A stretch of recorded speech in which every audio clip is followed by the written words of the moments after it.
पातर लिखै चले धरमी दुआर छोटी मोटी सीता हो अंगिया के पातर लिप चली धरमी दुआर छोटी मोटी सीता रे अंगिया के पातर लिखै चली धरमी दुआर छोटी मोटी सीता हो अंगिया के पातर लिप चली धरमी दुआर लिखहु ना पावै सीता धरमी दुअरवा आई गए श्री भगवान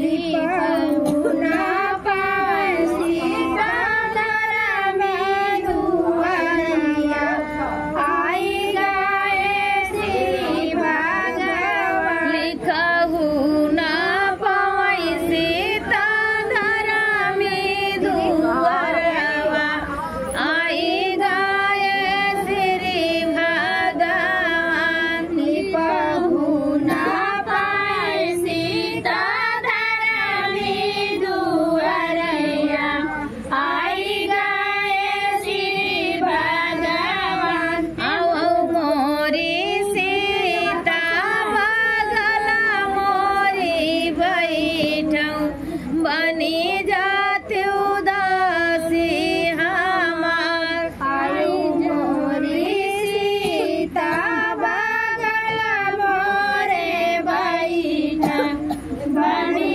जाति उदासी हमार आओ मोरी सीता बगल मोरी बैठौ बनी जाति उदासी हमार आयो मोरी सीता बगल मोरे बैठा बनी जाति उदासी हमार से के बैठी स्वामी तोहारी बगलिया बाबा देवढ़िया के ठाड़ ऐसे के बैठी स्वामी तुम्हारी बगलिया बाबा देवलिया के ठाड़ एतनी लजाधुरी जाऊ तू मोरी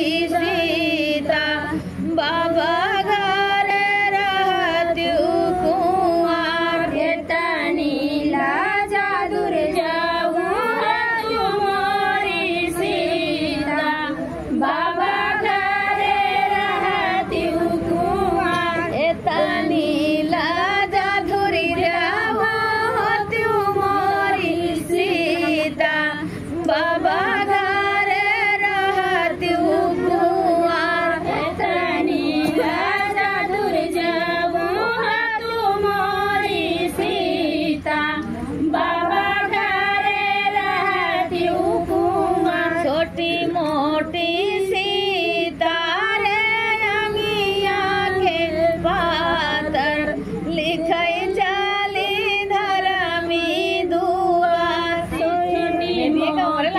सीता अंगिया के पातर लिखै चली धरमी दुआर छोटी मोटी सीता रे अंगिया के पातर लिखै चली धरमी दुआर छोटी मोटी सीता अंगिया के पातर लिखै चली धरमी दुआर लिखहु ना पावै सीता धरमी दुअरवा आई गए श्री भगवान लिखहु ना पावै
बनी जाती उदासी हमार। आओ मोरी सीता बगल मोरे बैठा बनी जाती उदासी हमार। कैसे के बैठी स्वामी तोरी बगलिया भैया देवड़िया के ठाड़। कैसे के बैठी स्वामी तोहरी बगलिया भैया देवड़िया पे ठाड़। कैसे के बैठी स्वामी तोहरी बगलिया भैया देवड़िया के ठाड़। कैसे के बैठी स्वामी तोहरी बगलिया भैया देवड़िया पे ठाड़। एतनी लाजा धुरी जाऊ तू मोरी सीता भैया घरे रहती कुंवर। नीला चादुर जाऊ हो तुम्हारी सीता भैया घरे रह तू कुंवर। एतनी लाजा धुरी जावा तू मोरी सीता भैया घरे रहती कुंवर। नीला चादुर जाऊ हो तुम्हारी सीता भैया घरे रह तू कुंवर। छोटी मोटी सीता रे अंगिया के पातर लिपै चली धरमी दुआर। छोटी मोटी सीता रंगिया के पातर लिखे चली धरमी दुआर। छोट